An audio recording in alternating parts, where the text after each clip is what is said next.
And पर जाते हुए, अगर समाज में किसी से कोई गलती हो जाए, अगरचे गलती बहुत बड़ी हो, कितनी बड़ी गलती हो, उसको माफ करना सीखिए। टॉर्चर मत कीजिए गलती करने वाले।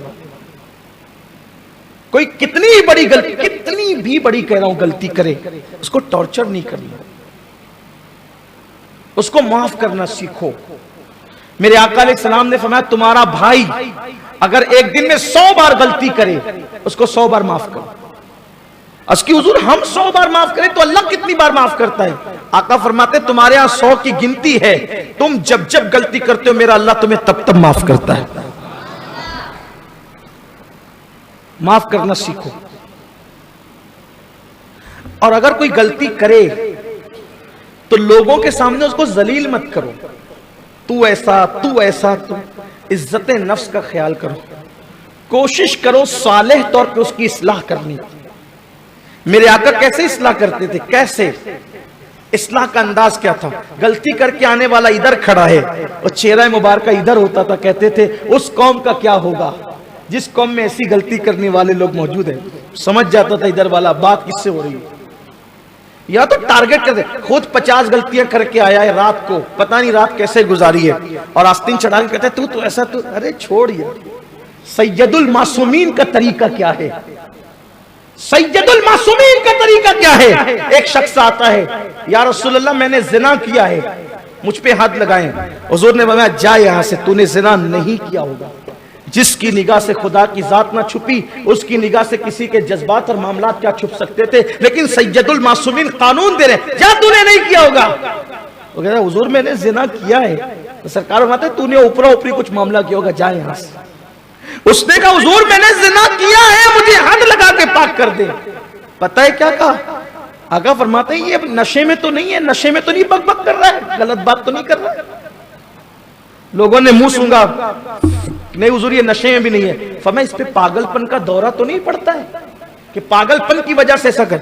वो आके खुद कह रहे कि मैंने ऐसा किया है, और हुजूर पर्दे डाले जा रहे हैं, और यहां किसी के बारे में कोई सबूत नहीं है। कुरेद रहे, जलील कर रहे। सुन लो मेरे नबी ने फरमाया जब तक कि तुम अपने भाइयों के ऐबों पे पर्दा डालते रहोगे, अल्लाह तुम्हारे ऐबों पे पर्दे डालेगा। जब तुम लोगों से पर्दे उठाओगे, अल्लाह तुमसे पर्दे उठा के तुम्हें जलील कर देगा। सैयदुल मासूमीन पर्दे डालते हैं, और यहां खुद गुनाहों के दलदल में डूबे हुए लोगों से पर्दे उठाते हैं। ये भी एक वजह है सुसाइड की, लोगों को जलील करने से लोग मरते हैं। खुदा के लिए ऐसा मत करो। जाने जो कर रहे हैं वो गलत कर रहे हैं, फिर कह रहा उनकी तायद नहीं करता, लेकिन हम कहीं ना कहीं उसमें शामिल हैं, हम कहीं ना कहीं उसमें शामिल है, उसमें कहीं ना कहीं हिस्सेदार हम भी हो रहे हैं। उसने पहले कहा तो सरकार ने कहा जा यहां से, दूसरी बार कहा तो शायद तूने जिना नहीं कुछ और किया होगा, हल्का काम किया होगा, जिना से उसको ताबीर न कर। फिर कहा, फिर कहते हुजूर मैंने जिना किया, तो कहा नशे में तो नहीं बोल रहा है। मुंह सूंघा तो कहा नशे में नहीं, तो कहा पागलपन का दौरा तो नहीं पड़ता इस पे, पागलपन की वजह से तो नहीं बकबक कर रहा है। लोग घर पे गए, जाके तहकीक की, हुजूर ये पागल भी नहीं है, 4 बार कह चुका था। अब सबूत को बात पहुंच गई थी। 5वीं बात क्या की हुजूर ने वो सुन लो। आका फरमाते नादान, जब अल्लाह ने तुझ पे पर्दे डाल रखे थे तो पर्दे पड़े रहने देते, तूने आके मुझे बताया क्यों? ये हुजूर का अंदाज, ये अल्लाह के रसूल का अंदाज है सल्लल्लाहु अलैहि वसल्लम। हम किसी पर तो रहम करें ना, इतनी जल्दी ये सब माशरे हालात तैयार नहीं होते। वो मर रहा है, वो लटक रहा है, वो जहर पी रहा है, वो जो वो पेट में छुरा डाल रहा है, कहीं ना कहीं हम जिम्मेदार। जलील मत करो। एक मर्तबा का वाकया है, एक यूनिवर्सिटी में एक तालिबे इल्म की घड़ी किसी ने चुरा ली। स्कूल में होता ही था, आमतौर पे होता ही रहता है, स्कूलों में, कॉलेजेस में, मदरसे में सब होता रहता है, बच्चे करते हैं, बच्चे उसकी घड़ी किसी ने चुरा ली। तालिब इल्म खड़ा हुआ, सर जी मेरी घड़ी चोरी हो गई, बड़ी कीमती थी, मेरे अब्बा ने दिया था। सर ने कहा अच्छा, लेकिन अभी तक कोई क्लासरूम से बाहर नहीं गया, आप सबकी झरती ले लें, अपने मालेगांव के ज़बान चेक कर ले, सबकी झरती ले लें, मिल जाएगी घड़ी। सर ने कहा अच्छा, एक काम करो, तुम्हारी घड़ी मिल जाएगी। कोई निकला नहीं ना क्लासरूम से, तुम्हारी घड़ी मिल जाएगी। कहा सब लोग अपनी अपनी आंखों पे पट्टी बांधो। सबको पट्टी बंधवा दी, और जब सब पट्टी बांध चुके तो सर ने ऐलान किया, जिसने घड़ी ली है वो ला के मेरे टेबल पे रख दे। चेक करने से पहले, झड़ती लेने से पहले वार्निंग दे रहा हूं, मेरे टेबल पे ला के घड़ी रख दो। जब तुम घड़ी ला करके रख दोगे तो तुम्हारी इज्जत बच जाएगी, तुम्हें कोई नहीं देख रहा, देख लो सबकी आंखों में पट्टी बंधी है। जब पट्टी खुली, घड़ी मौजूद थी, जिसकी घड़ी ले जाओ। अब पता नहीं था घड़ी किसकी है, यानी पता नहीं था चोरी किसने की है। घड़ी तो जिसकी थी उसने कहा था, पता नहीं चला चोरी किसने की। दिन गुजरते गए गुजरते गए। एक दिन उसी यूनिवर्सिटी के अंदर बड़ा प्रोग्राम था, सालाना प्रोग्राम। उसमें उसी यूनिवर्सिटी के एक बच्चे को, जो उस वक्त मुल्क का वजीर आजम बन चुका था, यूनिवर्सिटी का वही पढ़ा हुआ बच्चा मुल्क का वजीर आजम बन चुका था, पढ़ लिख करके खूब तरक्की करके उरूज पा चुका था। उसको यूनिवर्सिटी के सालाना फंक्शन में बुलाया गया, तो सब जूनियर सीनियर सब टीचर्स वहां पर मौजूद थे। जब फंक्शन हो गया तो वो टीचर जिसकी मौजूदगी में घड़ी चोरी हुई थी, वो मुल्क का वजीर आजम, उसका हाथ पकड़ के कहता है, सर आप मुझे पहचानते हो कौन, मैं कौन हूं? उसने कहा कि आप तो वजीर आजम है हमारे मुल्क के। कहा और कौन हूं?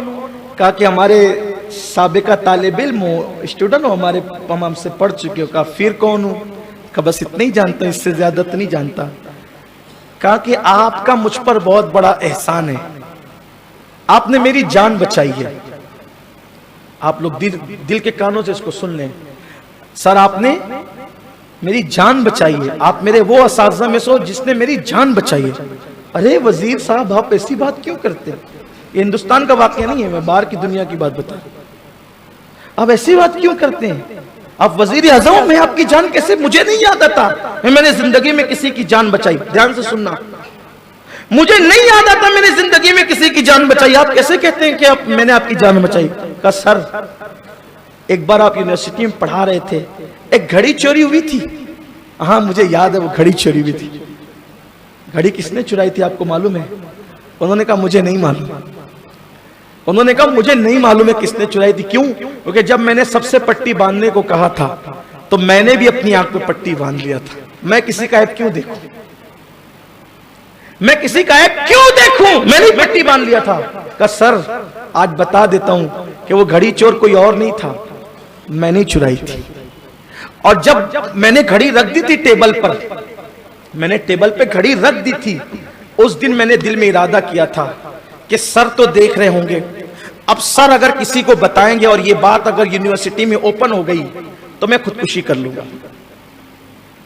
अगर मेरे दोस्तों में मेरी चोरी की ये बात ओपन हो गई तो मैं खुदकुशी कर लूंगा। लेकिन उस दिन से लेके आज तक के कभी मुझे भनक भी नहीं लगी कि मैंने उस जो चुराया था किसी को पता चला। फिर मेरी इस्ना हो गई, मैंने तो घड़ी जमा करा दी, पढ़ता रहा। आज मैं मुल्क का वजीर आजम बन गया। सर आपने मेरी वो बात छुपा करके जब वो मेरी जान बचाई है, अगर वो बात आप ओपन कर देते तो मैं उसी दिन खुदकुशी कर लेता। उन्होंने कहा कि वजीर साहब आज आपने बता दी तो आज मुझे पता चला कि आपने चुराई थी, वरना मुझे तक भी बात पता नहीं थी। तो कहा कि लेकिन आपने मेरी जान बचाई। इसी तरह आप किसी के ऐब फैलाते रहते हैं। एक दिन ऐसा आता है कि वो जब वो परेशान होकर के ये कदम उठाता है, किसी के ऐब आम मत कीजिए, किसी के ऐबों को फैलाइए मत। हो सकता है कि आपकी वजह से कोई इस रास्ते पर चल जाए और अपनी बात